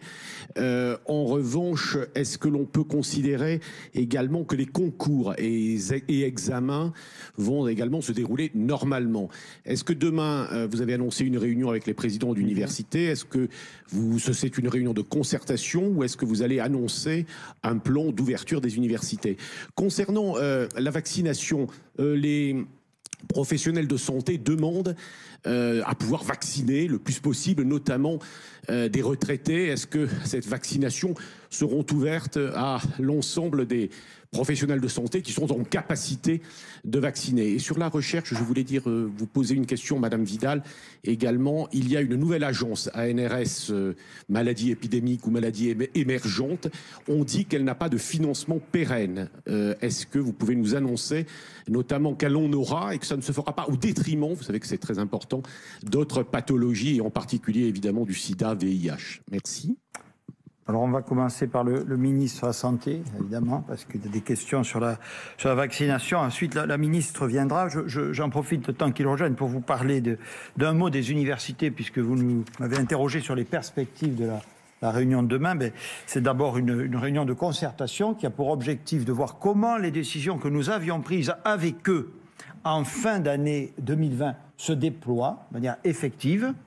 De les tester sur les annonces que j'ai faites ce soir, voir dans quelle mesure le monde de l'enseignement supérieur va s'en emparer et les mettre en place, et évidemment d'identifier éventuellement des dispositifs complémentaires. Il ne s'agit pas d'un plan de rouverture à court terme des universités, soyons clairs. Toute la situation sanitaire nous incite à la plus grande prudence.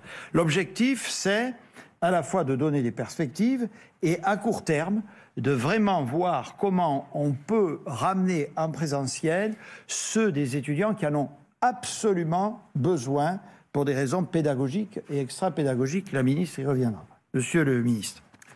2 points et demi pour répondre à la question que vous avez posée. Pourquoi est-ce qu'on dit que le vaccin pourrait freiner la contamination ? C'est l'une des questions que vous avez posées, le vaccin Pfizer et le vaccin Moderna. Parce que les premières observations dans certains pays dans lesquels il y a eu un certain nombre de personnes déjà vaccinées tentent à montrer, c'est les scientifiques de ces pays aussi qui le disent, qu'il y aurait moins de transmission du virus et par ailleurs des données publiées dans le cadre du vaccin Moderna, mais dont le mécanisme est le même que celui de Pfizer, tentent à montrer qu'effectivement, il y aurait une réduction des contaminations. Je mets encore évidemment des guillemets, vous me connaissez, on met des guillemets tant que tout n'est pas écrit dans le marbre de la science, mais on a des bonnes raisons d'espérer, et j'ai envie de vous dire que ça fait du bien. Quant au fait de savoir que le variant est sensible au vaccin, ce sont les scientifiques qui nous le disent, sur une base assez simple, qui est que le vaccin cible, entre guillemets, sensibilise à une protéine qui n'est pas concernée par le variant VOC 2020 ni par le variant 501, et c'est heureux. Encore une fois, je mets des guillemets, mais là aussi, on a quand même quelques bonnes raisons d'espérer. J'en profite pour vous dire que j'ai eu les chiffres de vaccination du jour. 70 000 personnes de plus ont été protégées aujourd'hui, ce qui porte à 318 000 le nombre de personnes vaccinées. Vous voyez qu'on continue d'augmenter. Pour celles et ceux qui s'inquiétaient du rythme, le rythme est bon et il s'amplifiera encore dans les jours et semaines à venir. Enfin, pour la question de Pascal Morel sur les professionnels de santé qui peuvent vacciner, j'y ai répondu la semaine dernière. Mais je vous le confirme, tous les professionnels de santé, même d'ailleurs pour un certain nombre d'entre eux étudiants et pour un certain nombre d'entre eux retraités, peuvent être amenés à vacciner dans les centres de vaccination. Ça se passe aujourd'hui dans des centres. Lorsque nous aurons d'autres vaccins qui ne se conservent pas à moins 70, mais plus sobrement dans un frigo entre 2 et 8 degrés, eh bien nous pourrons exploiter tout le maillage français en pharmacie, en cabinets médicaux, pour développer encore plus et aller encore plus vite dans des conditions de sécurité, évidemment. Madame la ministre de la Recherche et de l'Enseignement supérieur.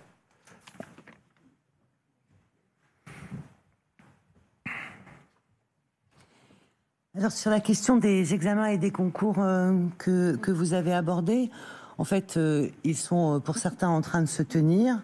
La possibilité est donnée aux établissements de les organiser à distance ou de les organiser en présentiel. Il y a des disciplines, des matières qui se prêtent à une évaluation à distance, d'autres qui ne s'y prêtent pas.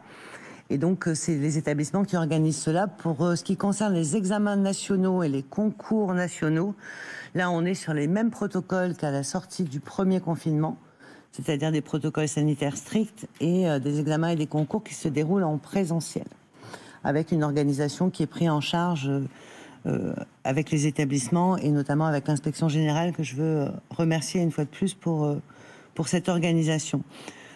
Effectivement, l'agence ANRS Reacting a été créée. Elle a été dotée, en plus des financements de l'agence ANRS, pour un fonds de départ purement d'organisation administrative, et elle sera bénéficiaire d'un programme de recherche spécifique maladies émergentes d'un montant d'environ 50 millions d'euros que nous sommes en train de construire avec elle. Donc voilà, ne vous inquiétez pas, il y aura bien un budget qui ne viendra pas empiéter sur le budget de la NRS, dont la NRS disposait précédemment. Voilà. Merci, Madame la ministre du Travail. Je n'ai pas évoqué le télétravail parce qu'en réalité, les règles par rapport à celles que nous avions décidées en fin d'année n'ont pas changé. Donc la ministre va vous les préciser ou rappeler. Merci, Monsieur le Premier ministre. Alors, en effet, les règles ne changent pas en matière de télétravail. Donc, vous savez que depuis fin octobre, nous avons souhaité utiliser au maximum le télétravail pour réduire les interactions, notamment sur les trajets domicile-travail et en marge du travail. Ce qui veut dire qu'un salarié dont la totalité des tâches peuvent être faites à distance doit être 100% en télétravail. Mais suite au retour que nous avons eu des salariés, des DRH, des partenaires sociaux sur les difficultés qu'éprouvent un certain nombre de salariés qui sont en télétravail, qui étaient en télétravail 5 jours sur 5 depuis le début novembre, nous avons décidé de faire évoluer le protocole national, le protocole sanitaire en entreprise à partir du 7 janvier, ce qui a été fait donc en permettant aux salariés qui étaient en télétravail à 100%, qui en expriment le besoin, de revenir une journée par semaine au maximum dans l'entreprise. Donc c'est cette règle-là qui est maintenue. Merci. Alors on poursuit sur les questions. Bonjour, Bastien Auger pour TF1 LCI. Sur la campagne de vaccination qui commence à partir de lundi, pour toutes les personnes qui ne peuvent pas se rendre à un centre de vaccination parce qu'elles sont chez elles et qu'elles ne peuvent pas se déplacer, concrètement, qu'est-ce qui va être fait pour elles? Vous parliez la semaine dernière, Monsieur le Ministre, je crois, de solutions de bus, par exemple. Est-ce que toutes les personnes de plus de 75 ans qui veulent se faire vacciner auront accès à ce type de solution? Et puis, par ailleurs, vous parliez des publics fragiles. Comment une personne personne concernée saura si elle est concernée ou pas par cette première campagne de vaccination. Par exemple, est-ce que toutes les personnes diabétiques de tous les âges pourront se faire vacciner à partir de lundi prochain? Et puis une précision sur les restrictions. Il y a bientôt les vacances de février qui arrivent. Est-ce que vous envisagez de limiter les déplacements de département en département pour éviter une circulation du virus? Est-ce que vous recommandez aux Français ou est-ce que vous conseillez aux Français de réserver leurs vacances ou est-ce que vous leur demandez d'attendre? Merci. Allez, une autre question et je réponds. De l'AFP, des élus du Grand Est où le couvre-feu prévaut, où le couvre-feu à 18h prévaut depuis quelques jours, vous ont alerté ce matin sur certains effets néfastes comme l'engorgement des grandes surfaces le samedi matin, la saturation des routes, des transports entre 17h et 18h et puis aussi les conséquences psychologiques pour les gens dont le quotidien se réduit peu ou prou au travail.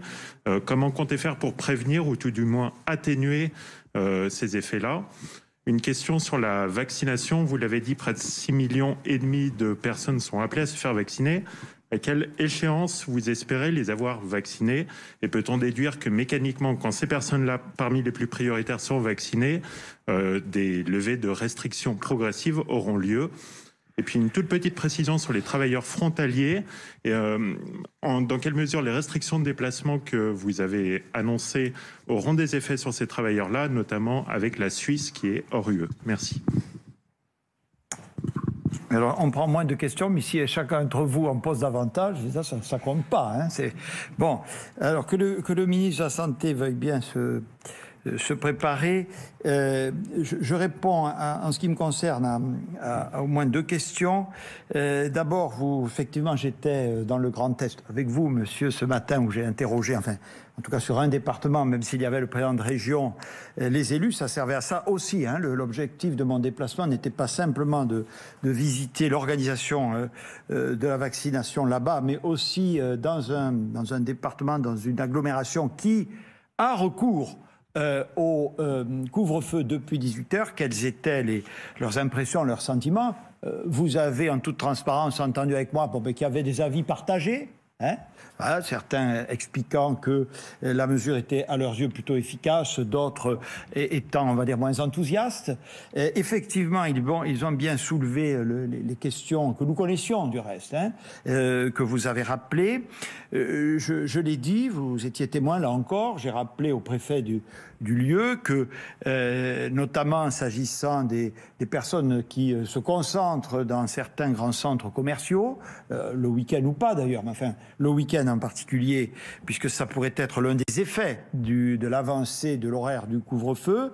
Je dis et je rappelle, Bruno Le Maire le sait parfaitement, puisque c'est lui qui les a négociés avec eux, qu'il existe des protocoles très stricts qu'il faut à tout prix faire respecter. Voilà, dans une grande surface, on a calculé des jauges.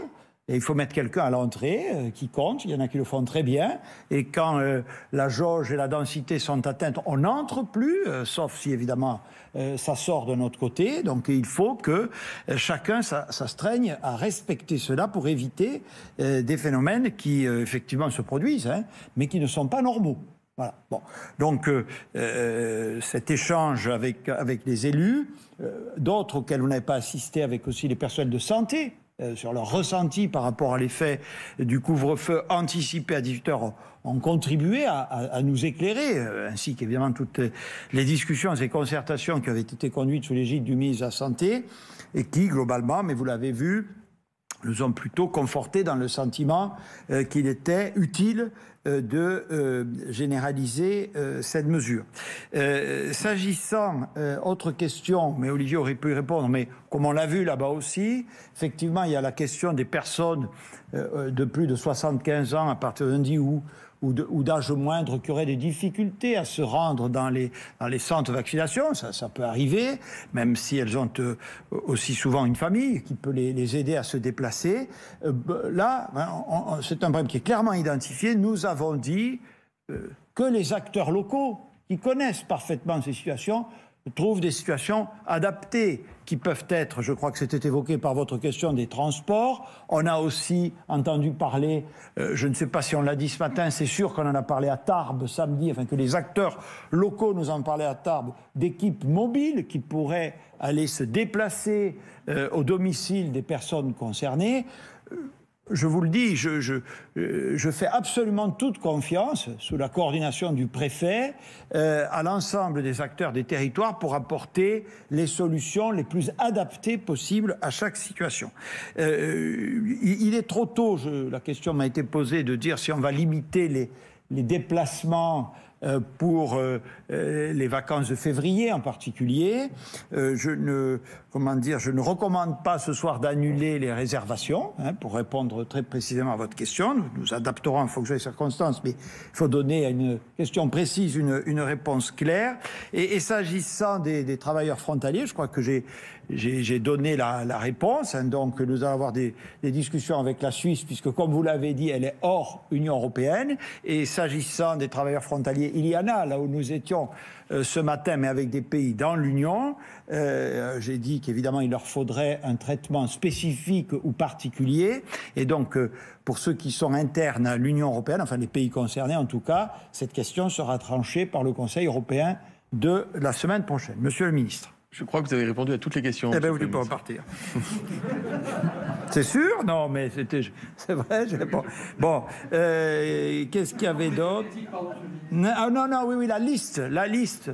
Olivier, la liste. Parce que ça, c'est quand même l'annonce du soir, ça ne vous a pas échappé. C'est-à-dire que on a considéré ce qu'avait dit la HAS, enfin le gouvernement a décidé un peu de changer le calendrier qu'il nous avait proposé, mais une proposition, c'est une proposition, c'est nous qui disposons, de se dire effectivement que des personnes qui présentent certaines comorbidités, comme on dit, des maladies qui les rendent encore plus fragiles au virus, il n'y avait pas de raison qu'elles ne soient pas aussi prioritaires dans la vaccination. Alors maintenant, quelles sont ces pathologies? Là, il vous faut un docteur. Ça tombe bien, il y en a un. Non, effectivement, il y a plusieurs maladies qui peuvent exposer à des risques de formes graves de coronavirus. Vous en connaissez certaines, qui ont beaucoup moins d'impact d'ailleurs que l'âge, quel que soit l'état de santé. Plus on est avancé en âge, plus on a de risques de faire des formes graves. C'est ainsi. Et donc c'est la Haute Autorité de Santé, le professeur Fischer, qui ont défini une liste, qu'on va dire, d'ultra vulnérables, qui va être communiquée. Je pense qu'elle va être sur le site du ministère. Elle est sur le site du ministère, me dit-on, du ministère de la Santé et des Solidarités. Et c'est important de se référer à cette liste parce que il faut que la personne qui présente cette comorbidité puisse ensuite aller voir son médecin qui, sur la base du diagnostic, pourra lui délivrer une ordonnance en vue d'être vacciné. Le diabète ne figure pas dans la liste, mais j'ai cité quelques pathologies ou quelques situations de vie qui peuvent exposer à des risques de formes graves. Je ne fais pas toute la liste complète. Il y a aussi les hémopathies malignes sous traitement, avec chimiothérapie, etc. Donc je ne vais pas ici la décliner dans sa totalité, mais elle est facilement identifiable. Et c'est important, il ne suffit pas d'avoir une maladie chronique pour pouvoir accéder à la vaccination la semaine prochaine. Il faut que ce soit, encore une fois, corroboré par un médecin sur la base de ces indications qui sont définies par les autorités scientifiques. Allez, un dernier jeu de questions. Vous n'en avez pas sur la culture? Monsieur le Premier ministre, bonsoir, mesdames et messieurs les ministres. Jérémy Baudot pour Europe 1. Certains de nos voisins en Europe sont dans des situations sanitaires assez alarmantes. Et vous, on vous sent pas très alarmiste ce soir. Vous avez évoqué la possibilité d'un reconfinement si les choses dérapaient, mais on vous sent pas très alarmiste. Et puis d'un point de vue économique, vous avez annoncé de nouvelles mesures très attendues. Ça ressemble à la suite du quoi qu'il en coûte. À combien est-ce que vous chiffrez ces nouvelles aides? Comment est-ce que vous les financez? Et puis avec Monsieur le Maire, on connaît évidemment vos principes sur la rigueur budgétaire. Est-ce que vous n'avez pas des surfroides quand vous énoncez tous ces chiffres? Allez, une dernière question. Bonsoir, Loïc Besson, BFM TV. Sur les écoles, d'abord, on a entendu le président du conseil scientifique être très inquiet de l'arrivée de ces variants et appeler à augmenter la vigilance, notamment dans les écoles. En quoi les règles sanitaires vont être durcies? Vous avez parlé des tests, 1 million par semaine, mais concrètement, quels seront les moyens déployés pour ça? Et puis un mot sur la culture, parce qu'on n'en a pas parlé dans les questions. Est-ce qu'il y a certains types de salles, cinéma, théâtre, qui pourront rouvrir avant d'autres? Quid des musées? Et est-ce qu'il y a un critère? Quel est votre critère finalement sanitaire, une donnée qui pourrait vous permettre de décider enfin de les rouvrir, ou est-ce qu'on peut le dire clairement, il faut attendre d'avoir vacciné le gros des Français? Merci. Bien, je demande peut-être au ministre de l'économie de se préparer. Je réponds à votre toute première question qui est effectivement importante. D'abord, je ne suis jamais alarmiste, d'accord? Je ne suis pas alarmiste, je suis vigilant, toujours, depuis le début. Comment dire, je ne crois pas avoir la réputation de mollir lorsqu'il faut prendre des décisions, d'accord? Quelle qu'en soit la difficulté, y compris politique. Je pense avoir toujours privilégié le critère sanitaire sur toute autre considération. Vous avez raison de dire que la situation en Europe est difficile, dans certains pays dramatique, vous en connaissez les raisons, je ne vais pas vous les rappeler. Donc j'essaie à la fois, nous essayons d'analyser avec l'ensemble du gouvernement, et en particulier le ministre chargé de la Santé, la situation épidémique en France, actuelle et projetée. Bon. Et donc, comme je l'ai indiqué dans mon propos, nous avons des indicateurs épidémiologiques qui, à ce jour, auraient rendu sans doute excessif un reconfinement. Il faut quand même expliquer. Je ne peux pas venir vous expliquer un jour que je reconfine tout le pays sur la base de tels critères. Vous ne manqueriez pas de me faire observer que ces critères ne sont absolument pas réunis si j'avais fait l'inverse. Et donc, en réalité, comme je l'ai dit ce soir, les mesures de durcissement que nous avons prises, qui sont réelles, qui certes ne vont pas jusqu'au reconfinement, elles s'expliquent par le fait que les chiffres, pour être un peu meilleurs que dans les autres pays, ne sont pas non plus exceptionnellement bons, c'est le moins qu'on puisse dire, et puis surtout pour tenir compte de cet environnement, de ces virus variants. Voilà, il faut se préparer, et ce sera le dernier élément de ma réponse. Voilà, nous suivons la situation au jour le jour. Je crois que nous avons d'ailleurs amélioré c'est normal, hein, nous, pas que nous, le monde entier, nos outils de suivi de la crise pour être en capacité de réagir dès que possible. C'est toujours, vous savez, un dosage, un équilibre à rechercher extrêmement difficile. Voilà, ça nous amène à la question, ou ça nous ramène à la question sur l'école. C'est-à-dire que vous voyez bien que, je l'ai dit, le critère sanitaire est le premier des critères, mais il se peut qu'arriver à fermer ou à confiner, je dis devant les médecins, et aussi des conséquences sanitaires, psychologiques, etc. Donc c'est une série de paramètres que nous devons utiliser pour expliquer à nos concitoyens le fondement de nos décisions, le fait qu'elles soient difficiles à prendre, oui, ça, nous le savons depuis un moment, mais il faut qu'elles soient adaptées aux circonstances. C'est comme ça qu'elles seront le mieux comprises et, je l'espère, le mieux acceptées. D'où l'idée, ce qui me fait passer la balle à mon voisin, que ceux qui sont impactés par les mesures qu'on prend, et ne doutez pas qu'il y aura un impact de l'avancement du couvre-feu à 18h. N'en doutez pas. D'ailleurs, s'il n'y avait aucun impact, on ne le prendrait pas. Eh bien, il faut aussi qu'ils bénéficient de la solidarité nationale incarnée par l'État. Pour répondre précisément à vos questions, d'abord, combien est-ce que coûtent les mesures que nous venons d'annoncer? C'est 4 milliards d'euros par mois. L'augmentation du fonds de solidarité, les exonérations de charges, la prise en charge des coûts fixes, notamment pour les loyers. Ces 4 milliards d'euros mensuels n'incluent pas les coûts liés à l'activité partielle. C'est uniquement les coûts liés aux mesures que j'ai annoncées.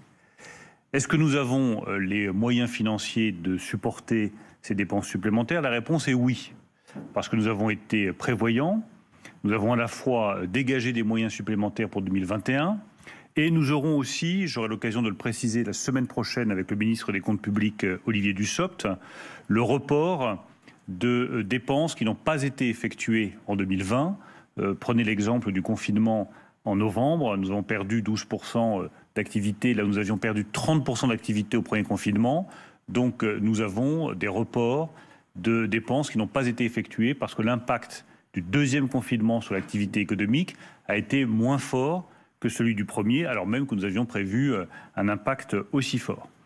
Troisième question, Est-ce que c'est le bon choix stratégique? Je vais vous répéter ce que nous répétons avec le Premier ministre et le Président de la République depuis le début. D'abord, c'est le choix qu'ont fait tous les États européens, et c'est un choix de justice et de raison.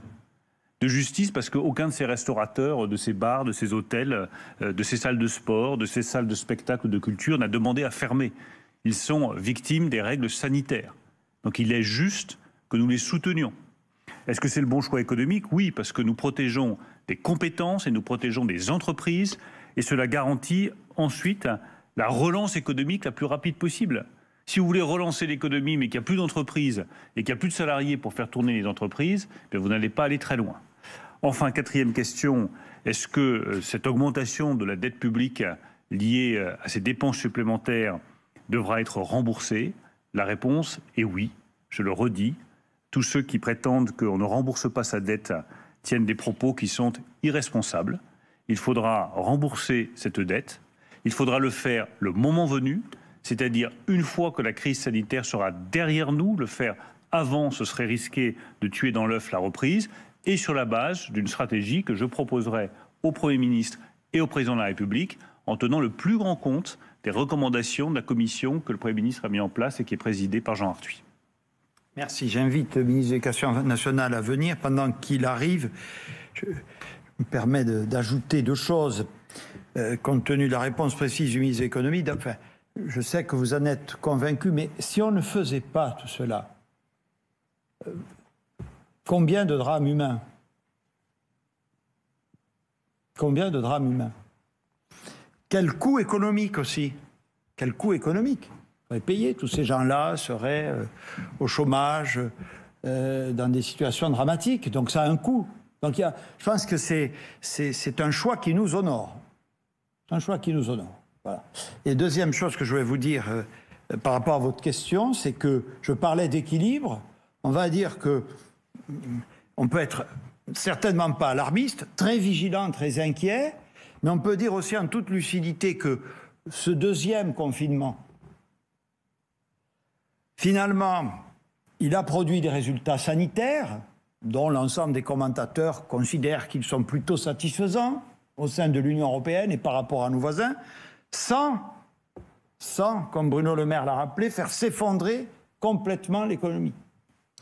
Elle s'est même moins effondrée que nous ne l'aurions prévu. Du coup, elle coûtera moins aux finances publiques par rapport à votre question, ce deuxième confinement, que nous ne l'avions anticipé et budgété. Et donc, ça nous redonne un peu de marge pour faire face au suivant. Donc ça veut dire que tout ça a été très difficile. Je pense à tous ces commerçants qu'on a fermés, les acteurs de la culture, on va y revenir, etc. Tout ça est dramatique, mais on avait là aussi trouvé un équilibre entre les impératifs sanitaires qui sont toujours en premier et aussi le maintien de l'activité économique et sociale. L'autre priorité, je le martèle, l'école, l'éducation. L'école et l'éducation. Et là aussi, en termes relatifs, Monsieur le ministre, nous tenons le choc. Mais il faut être, là aussi, vigilant. Vous avez parfaitement raison, monsieur. Bien sûr, sur l'école, ce que l'on peut dire d'abord, c'est que au moment du départ en vacances de Noël, on avait un taux que l'on avait calculé sur les lycées qui était de 0,3%, sur la base justement des campagnes de tests que nous avons fait en décembre. Ce taux nous permettait de dire que l'épidémie était sous contrôle, si on peut dire, dans le milieu scolaire. C'est vrai que depuis lors, l'élément nouveau, c'est le variant anglais et les craintes que l'on a dans l'ensemble de la société comme dans le milieu scolaire sur ce que cela pourrait signifier en termes de contagiosité. Depuis, c'est-à-dire depuis le retour des vacances de Noël, nous regardons évidemment, comme nous le faisions avant, jour par jour, les contaminations qui existent dans le milieu scolaire. Ce que nous observons, c'est une courbe qui ressemble exactement à la courbe que nous avions au retour des vacances de la Toussaint. Cette courbe donc est une courbe qui est un peu comme une cloche. Alors on est au sommet de la cloche actuellement, c'est-à-dire autour de 2000 à 3000 contaminations déclarées par jour. Je rappelle que ce chiffre est forcément sous-estimé par rapport aux données réelles, puisque nous avons deux courbes. La courbe des déclarations tous les jours de contamination, et puis la courbe de Santé publique France, qui est ce que les administrations de la santé peuvent recueillir grâce aux données personnelles sur la santé. Et l'intérêt, c'est de voir ces deux courbes qui suivent une tendance parallèle. Le fait que ça augmente peu de temps après les vacances nous indique surtout que c'est pendant les vacances que des contaminations ont eu lieu chez les enfants. Ce qui, au passage, souligne que lorsqu'on dit que les enfants ne devraient pas être à l'école, ça veut dire qu'on les met ailleurs, et quand dans cet ailleurs, très souvent, ils se contaminent davantage. Rappelons-le aussi, évidemment, c'est un argument supplémentaire pour ne pas fermer les écoles. L'argument principal étant évidemment celui dit par le Premier ministre, c'est-à-dire que l'éducation, c'est pas une variable d'ajustement, l'éducation, c'est pas quelque chose de marginal, l'éducation, c'est fondamental pour chaque enfant de France et du monde d'ailleurs. Donc, cette courbe, nous la suivons évidemment de manière quotidienne, et bien entendu, si elle devait monter très haut, elle nous amènerait à prendre des mesures plus restrictives encore. Mais pour l'instant, nous considérons qu'on est sur des chiffres qui sont finalement comparables à ce que nous avions pendant la première quinzaine du mois de novembre. Ensuite, est-ce que les mesures, et c'est la deuxième partie de vos questions, sont adaptées à cette situation? Au fond, nous avons des points de fragilité dans la vie quotidienne de nos élèves. Premier point de fragilité, c'est la cantine, évidemment. C'est évident. Et évidemment, la solution de facilité, ce serait fermer les cantines. Mais là aussi, nous aurions des inconvénients qui seraient probablement supérieurs aux avantages. Rappelons que lorsqu'on était en confinement en mars-avril et qu'il y a eu le retour au mois de mai, il y avait des pétitions parfois pour ouvrir les cantines, même sans ouvrir les écoles. Tant les inconvénients sociaux, éducatifs même, et tout simplement en termes d'alimentation quotidienne des enfants, posaient des problèmes du fait de cette fermeture. Donc la cantine, c'est important aussi, ça ne se sacrifie pas comme ça. Et donc les mesures que nous prenons sont simplement des mesures d'encadrement plus rigoureuses de la cantine. Parfois, cela peut aller dans certains endroits jusqu'à la fermeture de la cantine, quand on n'arrive pas à remplir ces conditions strictes. C'est un sujet de dialogue quotidien avec les collectivités locales qui sont en responsabilité sur ce point. Les autres mesures que nous prenons sont des mesures qui sont faites pour toujours plus limiter les brassages. C'est le cas notamment de l'hybridation en lycée et beaucoup plus rarement en collège. Et puis l'autre mesure, évidemment, c'est en matière d'éducation physique et sportive. On sait là aussi, c'est parfaitement démontré, que c'est l'activité de manger d'une part, l'activité de souffler d'autre part, et d'enlever son masque tout simplement, conduisent éventuellement à des contaminations. C'est évidemment la mort dans l'âme que nous supprimons cette activité. J'ai utilisé le mot suspendre, parce qu'encore une fois, nous avons des protocoles sanitaires stricts sport par sport, domaine par domaine, et j'espère bien qu'on pourra réouvrir, parce que là aussi, l'activité physique des enfants, ça n'est pas négligeable. Je fais confiance aussi à la créativité de tous. Les activités physiques de plein air restent possibles, bien entendu. Espérons que la météo permettra qu'elle soit effective. Et en tout cas, c'est dans ce sens que nous travaillons. Merci beaucoup. Je vous propose, pour répondre à la dernière question, Madame la ministre de la Culture. Non, on ne prend plus de questions, c'est la dernière réponse. Monsieur le Premier ministre, pour répondre et donner de la visibilité, il faut tenir compte du fait, que la situation sanitaire, la donne sanitaire a profondément changé avec l'apparition des variants et de leur pouvoir de contamination changé et accéléré tel que l'a décrit Olivier Véran. Nous travaillons donc dans deux directions. D'abord, nous avons renforcé nos liens avec le ministère de la Santé pour approfondir et solidifier nos connaissances sur tous ces sujets. Nous avons des groupes de travail, un groupe de travail en commun avec Olivier Véran pour regarder l'impact de la contamination, décontamination dans les lieux de culture. Nous regardons également dans ce cadre, avec beaucoup d'attention, des expérimentations qui sont menées. Je pense à l'expérimentation de Barcelone, par exemple, ou de Leipzig. Et nous avons deux organisations qui vont mener des expérimentations. Le syndicat des musiques actuelles avec l'INSERM et le PRODIS avec l'assistance publique Hôpitaux de Paris pour regarder ce qui se passe dans les lieux de culture avec cette nouvelle donne sanitaire qui est la nôtre. On voit que les conditions qui ont été posées dans ces expérimentations sont des conditions extrêmement strictes, comme par exemple l'obligation, par un test PCR, de conditionner ainsi l'entrée dans les salles de spectacle, ou également les questions de ventilation, de température, de port d'un masque FFP2 et de conditions de sécurité extrêmement fortes qui posent un certain nombre de problèmes de généralisation adaptation au secteur. C'est donc le deuxième axe qui est le nôtre dans les lieux de culture, c'est de travailler avec les acteurs de la culture à un modèle résilient. Nous avons d'ailleurs commencé ce travail dès avant Noël sous votre égide, Monsieur le Premier ministre.